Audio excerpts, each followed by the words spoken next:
बघूयात ना आता काय म्हणतेत काय नाही, बघूयात ना आल्याच्या नंतर. परंतु त्यांना एक गोष्टीची खरंच मनातून लाज वाटली पाहिजे की त्याला आपण या मराठा समाजाला किती दिवस येड्यात काढणार आहे. त्यांच्या नोंदी सापडलेला आपण देणार, प्रत्येक वेळेस आपण चर्चेलाच जातोय, प्रत्येक वेळेस आपण सकारात्मक चर्चाच करतोय, आपण वेळ मागतोय. जे जे शिष्टमंडळ आले आतापर्यंत 3 वर्षात, जे जे सरकार आलं त्यांना आम्ही प्रत्येकाच्या शब्दाचा सन्मान केलेला आहे. त्यांना आता त्यांच्या मनाला जेव्हारी लागलं पाहिजे की आपण मराठा समाजाला येड्यात काढून त्यांच्यावर अन्याय करू नये, आपण त्यांचे कुणबी प्रमाणपत्र दिले पाहिजे, त्यांचे गॅजेट दिले पाहिजेत. परंतु आता ते जाणून बुजून ते चर्चाच काढतायत. त्याला काय करू शकत नाही. मी सुद्धा आता लाड भाऊ यायलेत, समजा शंभूराजे साहेब यायलेत असे माहिती मिळाली मला, सामंत साहेब यायलेत, आमचे विखे पाटील साहेब पण यायलेत. आता काय करतेत बघूयात, काय होतंय काय नाही, काय म्हणणं आहे त्यांचं लक्षात येईल.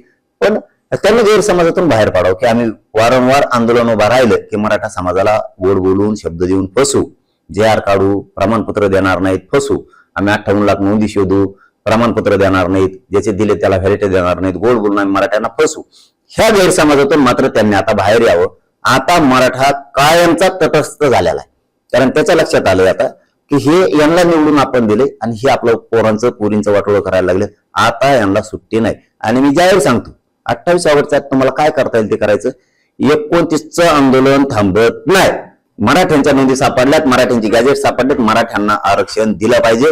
इकत भांडण घेऊन उगाच मराठ्यांची नाराजी अंगावर घेऊ नये, ही स्वच्छ भूमिका, साफ नियत ही ग्रामीण महाराष्ट्रातल्या ओबीसीची आहे.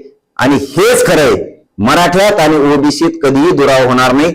ओबीसींना माहिती आहे गरिबांना की राजकारणी नेते जे आहेत आपले ओबीसीचे, हे त्यांना पद मिळावं, पैसे मिळावं, कुठाने व्हावात म्हणून फक्त मरमर करतात. यांना ओबीसीचं काहीही देणं घेणं नाही. हे सत्य प्रवाह धनगरात पण आहे, लमाणी समाजात पण आहे, आदिवासीत पण आहे आणि सगळ्या ओबीसीत मायक्रो ओबीसी सुद्धा आहे. पण ते काय सावध होत नाहीत. त्यांना माहिती उडीतली उड्या हल्ल्याशिवाय आपल्याला पक्षाकडून मिळणार नाही. कारण पक्ष यांचा, राजकीय नेते यांचा वापर करतोय, पण त्यांचं ते लक्षात येत नाही. ते विनाकारण मराठ्याच्या विरोधात भांडण विकत घेत आहेत आणि याच्यातून हुशार भुजबळ मात्र नक्की झाला.